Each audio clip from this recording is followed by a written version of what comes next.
আসসালামু আলাইকুম, কেমন আছেন সবাই? আশা করি সবাই ভালো আছেন। এ যাবৎকালে বাংলাদেশে আসা 125 সিসির মধ্যে যতগুলো বাইক আছে তার মধ্যে দেখতে সুন্দর বলেন, মার্কুলাস বলেন, এগ্রেসিভ বলেন, যাই বলেন, সব থেকে এগিয়ে থাকবে হিরো এক্সট্রিমে 125R এই বাইকটা। এই বাইকটা ইন্ডিয়াতে লঞ্চ হওয়ার পর থেকে ইন্ডিয়াতে ব্যাপক সাড়া ফেলে দিয়েছে, পাশাপাশি বাংলাদেশেও ব্যাপক আলোড়ন তৈরি করে দিয়েছে। ইন্ডিয়াতে বাইকটা লঞ্চ হওয়ার ঠিক 2 দিন পর আমি একটা ভিডিও বানাই, যেখানে আমি এই বাইকটা সম্পর্কে বিস্তারিত আলোচনা করেছি। অধিকাংশ ক্ষেত্রেই আপনারা কমেন্ট করেছেন যে বাইকটা কবে বাংলাদেশে আসবে এবং এর দাম কত হতে পারে। এ সব কিছুই আমি আমার আগের ভিডিওতে বলে দিয়েছি। যাই হোক, আজকেও কিছু আলোচনা সমালোচনা করব। লুকস নিয়ে কিছু বলার নেই, এটা যার যার রুচির উপর ডিপেন্ড করে। আমার কাছে যেটা দেখতে সুন্দর আপনার কাছে নাও হতে পারে, তবে এর লুকস প্রথমে আমাকে আকৃষ্ট করেছে। এবার একটু পাওয়ার নিয়ে বলি। 124.7 সিসির এয়ার কুলড 4 স্ট্রোক এফআই ইঞ্জিনে এর সর্বোচ্চ পাওয়ার পাবেন হচ্ছে 11.55 PS, 8,250 RPM, এবং সর্বোচ্চ টর্ক পাবেন 10.5 নিউটন মিটার, 6,000 RPM। এটা হলো এই বাইকের শক্তি, যেটা অন্য কোনো 125 সিসির কমিউটার বাইকে আছে কিনা আমার জানা নাই। সো 125 সিসি সেগমেন্টের একটা কমিউটার বাইক হিসাবে ভালো পাওয়ার কিন্তু পেয়েই যাবেন আশা করা যায়। আপনারা যারা ইতিমধ্যে এই বাইকটা নিয়ে একটু ঘাটাঘাটি করেছেন তারা দেখছেন যে খুব স্মুথলি 125 টপ স্পিড অ্যাচিভ করতে পারে। এ ব্যাপারে কোনো সন্দেহ নেই। হাইওয়েতে এর থেকেও একটু বেশি স্পিড পেতে পারেন। মাইলেজটা 55+ পাবেন, যদিও কোম্পানি ক্লেম করেছে 60 পর্যন্ত। আরেকটা কথা, যেহেতু fuel supply system FI use করা হয়েছে, যদি শুরু থেকে একটু আরপিএম মেনটেন করতে পারেন তাহলে মাইলেজটা ভালো পাবেন। এই বাইকের ফিচারে এমন কিছু দেওয়া হয়েছে যেটা কিনা সচরাচর আমাদের দেশে যে 125 সিসি বাইকগুলো আছে সেগুলোতে আমরা দেখি না।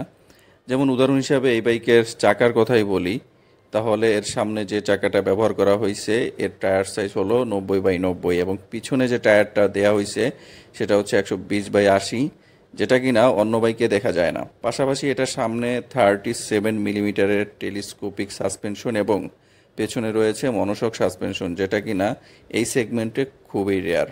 আর হচ্ছে দুইটা ভ্যারিয়েন্টের ব্রেকিং সিস্টেমটা মিলবে, যেখানে কোনো রকম কম্প্রোমাইজ কোম্পানি করে নাই। একটা হলো সিবিএস, অন্যটি হলো এবিএস।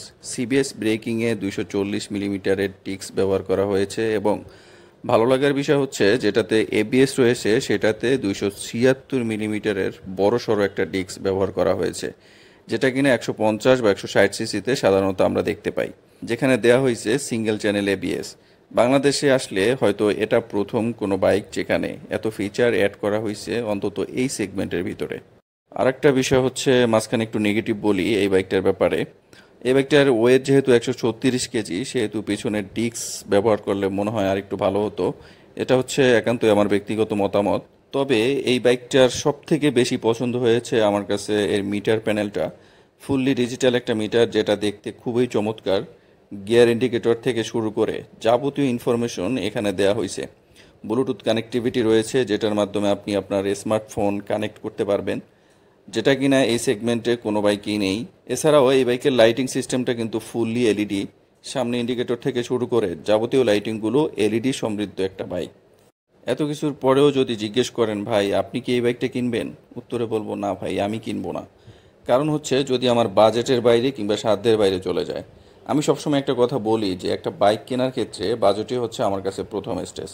যে কোনো কোম্পানি হোক না কেন, কোনো প্রোডাক্ট তৈরি করার ক্ষেত্রে মার্কেটে তার কম্পিটিটর কে এটা মাথায় রেখেই প্রোডাক্ট তৈরি করে। বাইকটা তৈরি করার সময় নিশ্চয়ই এর কম্পিটিটর বাইক কোনটা কিংবা কেমন প্রাইস হলে মার্কেটের কম্পিটিটরকে বিট করতে পারবে, এসব বিবেচনা করেই বাইক তৈরি করা হয়। বাংলাদেশের বাজারে এই বাইকটার কম্পিটিটর হবে TVS Raider, Honda SP Shine, Bajaj Discover 125। এই বাইকগুলাই সাধারণত এর কম্পিটিটর বাইক হবে। এখন এই বাইকগুলোকে বিট করতে হলে অবশ্যই প্রাইসকে বিবেচনা করতে হবে, এটা হচ্ছে আমার অভিমত। এই বাইকের প্রথম রিভিউটা যারা যারা দেখছেন তাদের অধিকাংশই দুইটা কোশ্চেন করছেন। একটা হচ্ছে এই বাইকটা বাংলাদেশে কবে আসবে এবং এর প্রাইসটা কেমন হতে পারে। অনেকেই ধারণা করতেছে যে এটা বাংলাদেশে আসলে এবিএস ভার্সন যেটা আছে সেটার দাম হবে 1,80,000 থেকে 85, এবং যেটা সিবিএস ভার্সন আছে সেটা 1,70,000 থেকে 75, এমনটাই অনেকে ধারণা করতেছে। যদি তাই হয় তাহলে এই বাইকটা অন্তত আমি কিনবো না। আমি আরেকটু বাজেট বাড়িয়ে সোজা 150 সিসিতে চলে যাব। এই কারণ হচ্ছে আমি আপনার বাইকটা কেন কিনবো? বাজারে তো 125 সিসি বাইকের অভাব নাই, আরও অনেক বাইক আছে 125 সিসি সেগমেন্টের। আপনারটা এই জন্য কিনবো যাতে একই দামে এক্সট্রা কোনো বেনিফিট কিংবা এক্সট্রা ফিচার পাবো, এজন্যই আপনার বাইকটা কিনবো। এটা হচ্ছে আমার ব্যক্তিগত মতামত। আপনি মানে একটু ভালো করে দামে যদি 150 সিসির কাছাকাছি নিয়ে যান, সেটা তো বেমানান। যাই হোক, হিরো কোম্পানি এরই মধ্যে একটা বিবৃতি দিয়েছে যে দাম নাগালের মধ্যেই রাখবেন। যারা বাইক প্রেমী আছেন, যারা অপেক্ষা করতেছেন এই বাইকটার জন্য, তাদেরকে হতাশ করবেন না। এখন দেখা যাক আসলে কতটুকু নাগালের মধ্যে রাখা হয়। আর হ্যাঁ, অনেকে উদ্গ্রীব আছেন যে বাইকটা বাংলাদেশে কবে আসবে। বাইকটা ইন্ডিয়াতে লঞ্চ হওয়ার ঠিক 2 দিন পরেই আমি একটা ভিডিও বানাইছিলাম এবং সেখানে বলছিলাম যে জুলাইয়ের শেষ দিকে বাংলাদেশে বাইকটা আসবে আশা করা যায়। অবশেষে এটাই হলো, ইনশাআল্লাহ আগামী জুলাইতেই প্রি বুকিং হয়তো শুরু হবে। সুতরাং যারা এতদিন ধৈর্য ধরে আসছেন পছন্দের বাইকটা কিনবেন, তাদের জন্য অবশ্য খুশির সংবাদ এবং তাদের জন্য অগ্রিম শুভকামনা। দামের বিষয়টা কিন্তু একটু বিবেচনা কইরেন, আবেগে পইরা যায়েন না। ভালো থাকবেন সবাই, আল্লাহ হাফেজ।